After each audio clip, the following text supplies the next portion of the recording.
Nate Diaz submits Tony Ferguson in the fourth round after a very weird fight, but a very cool fight.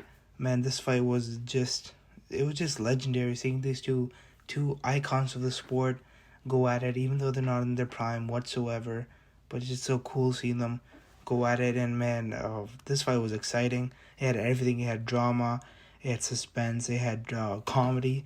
Okay, so also first round started off slow until Tony Ferguson started kicking Nate Diaz, and then we saw a huge cut on Tony Ferguson's leg, his shin, and then Nate Diaz out of nowhere lands a 1-2 and boom cuts Tony Ferguson near his eye, and man, Nate Diaz got some hidden power. He's always had hidden power. His 1-2 is slick, and he was rocking Tony Ferguson a lot.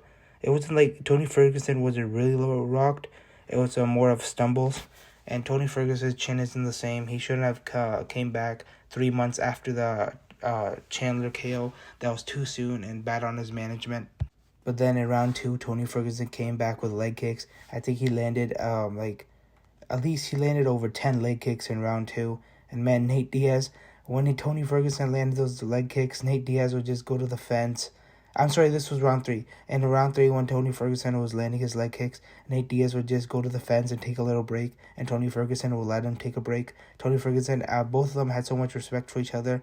And yeah, so round three, after the leg kicks, out of nowhere, Nate Diaz stumbles Tony Ferguson again. And in the fourth round, Nate Diaz has Tony Ferguson stumbled. He has him against the fence. He's going at him. He's going after him. Then Tony Ferguson shoots for a takedown, and there comes the submission. It wasn't the most technical fight, but it was a very nice fight to see because I've been wanting to see this matchup for years. And they weren't in their primes, but at least it happened.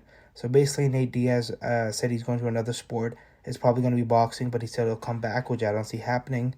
And Tony Ferguson, he said he's not done. I hope he retires. But man, what a fight, what an event.